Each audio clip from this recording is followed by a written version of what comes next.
Assalamualaikum warahmatullahi wabarakatuh. Perkenalkan nama saya Syifa Akmalia Prameswari. Nah, di sini saya akan mempresentasikan tentang virus Coxsackie A16 dan penyakitnya. Tentang virus ini berbentuk bulat atau sferis dengan permukaan yang berduri khas dari keluarga Picornaviridae. Nah, virus ini pertama kali ditemukan pada tahun 1948 sampai 1949 oleh seorang ilmuwan yang bernama Gabriel Daldorf. Nah, diameter virus ini sekitar 30 nanometer. Virus ini juga paling kecil daripada virus yang lainnya. Ada lagi, virus ini mempunyai materi genetik yaitu berupa RNA untai tunggal positif dan dia tidak memiliki selubung envelope. Nah, berarti dia bersifatnya non-envelope ya. Artinya tidak memiliki lapisan lipid di luar kapsid. Lalu ada yang namanya struktur dari virusnya.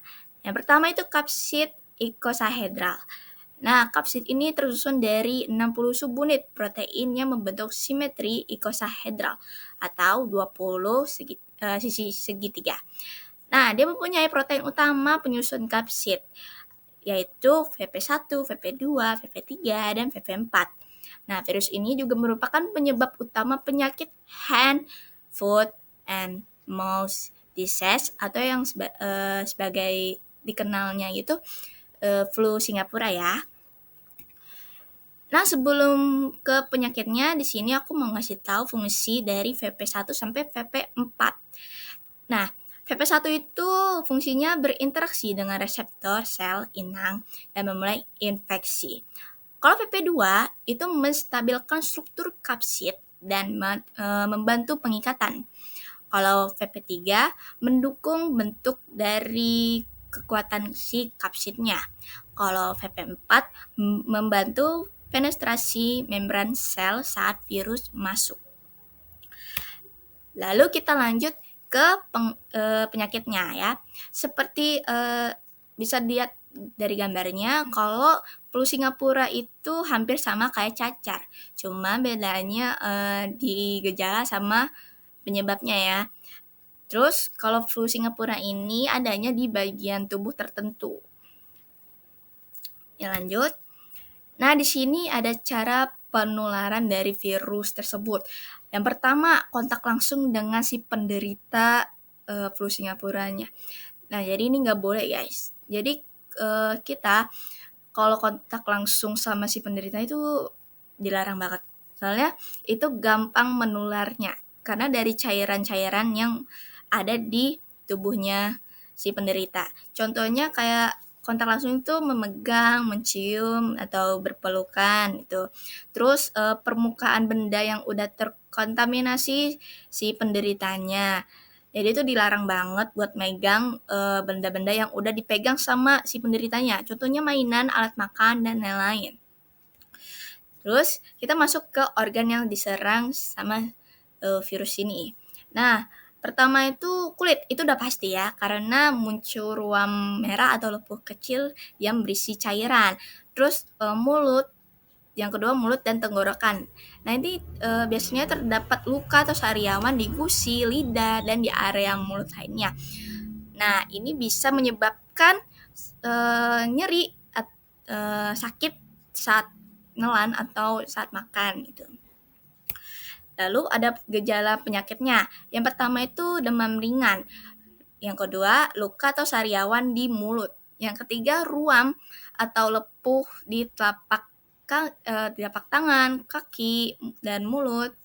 Di bokong juga bisa. Terus nafsu makan juga menurun, terus rewel dan lemas pada anak. Nah, biasanya tuh gejala terpapar virusnya 3 sampai 6 hari. Terus kalau buat sembuhnya sendiri tuh biasanya semingguan lebih. Ya sekitar 7 sampai 10 hari.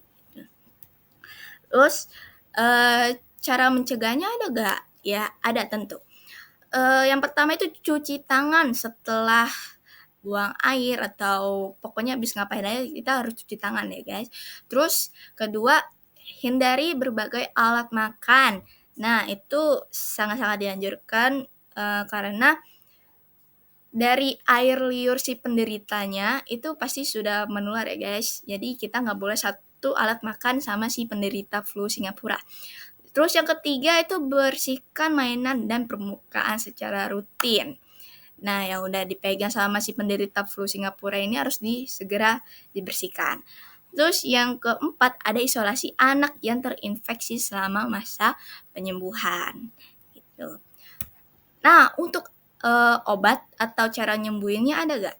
Nah, kalau untuk obatnya belum ada ya buat flu Singapura, tapi bisa ditangani dengan bersifat simptomatik atau pengobatan yang hanya mengatasi gejala, bukan menyembuhkan penyebab penyakitnya itu sendiri.